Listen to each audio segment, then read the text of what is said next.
village of Rampur was known for its chilling nights and mysterious legends.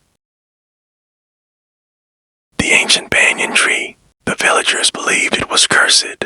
One dared to go near it after sunset. Even the bravest men avoided its path.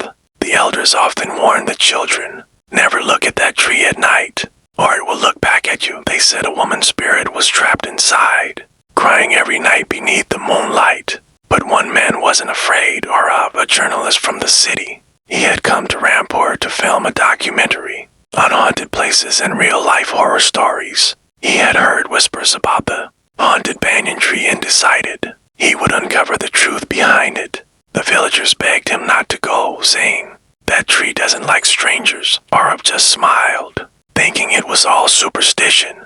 The air was cold and strangely heavy. The tree stood tall at the edge of the old temple courtyard, its long twisted branches reaching out like the arms of a giant monster. The ground was covered with dry leaves that crunched beneath his feet. Aarav switched on his camera and whispered, "Tonight, I'll show you the truth behind Rampur's haunted tree. If something happens, this video will be the proof." As he moved closer, the camera began to flicker. His flashlight dimmed. He tapped it.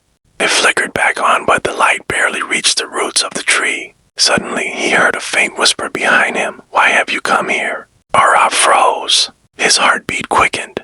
He turned slowly, but there was no one. Just silence. Then a sudden gust of cold wind blew across the courtyard, and the tree began to shake violently. The branches twisted and groaned as if alive. Aarav tried to step back, but his feet felt heavy, stuck to the ground. He raised his camera again, and that's when he saw it. A face began to form on the tree trunk. A woman's face.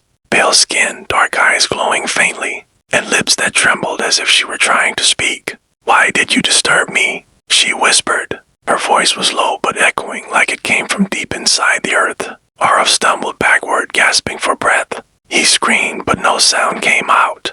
The woman's face twisted in agony, and from her eyes, black tears began to fall. Aarav fell to his knees, the camera dropping beside him. His vision blurred as the branches wrapped around him. Then darkness. The next morning, villagers found his camera lying under the tree. Aarav was nowhere to be found. The video showed only static, a faint shadow of a woman. From that night onward, people swore they heard crying from under the tree every midnight. Some said it was the woman's spirit. Others whispered it was Aarav's soul calling for help. The next day, panic spread across Rampur. Aarav was still missing. His disappearance became the talk of the entire region.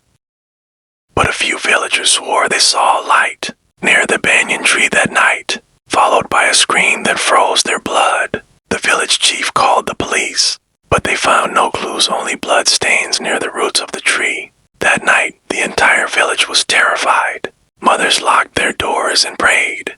The wind howled through the streets, carrying with it a faint sound of a woman humming. An old woman named Savitri, one of the oldest in the village, finally broke her silence. She said that spirit won't rest until her story is told. I know who she was. Everyone gathered around her as she spoke in a trembling voice. Many years ago, there was a woman named Rama. She lived right here in Rampur. Beautiful, kind, and full of life. But her life ended in horror. The landlord, Thakur, lusted after her. When she refused his advances, he spread lies that she was a witch, a Dayan. The villagers, blinded by fear, tied her to that banyan tree and burned her alive. Her screams echoed for miles. Before dying, she cursed the tree and everyone who wronged her. "This tree will remember," she said.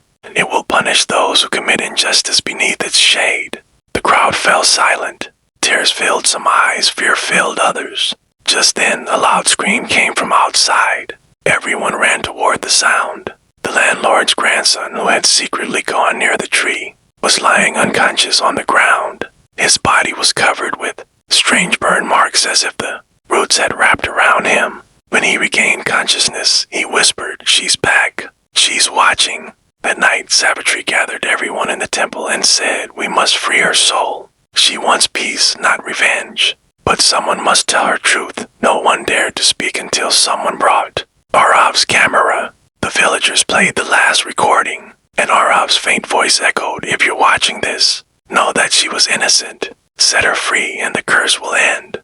The next morning, The villagers searched and found the remains of Rama's ashes near the old well. They performed her final rites, lighting a lamp in her name. For the first time in years, the banyan tree stood still. No wind, no whispers, peace, but as night fell, one of the branches gently swayed as if someone smiled. At sunrise, Aarav returned to the village. His face was pale, but his eyes looked calm. When asked what had happened, he only said, "She's gone." She finally found peace. From that day, the haunting stopped.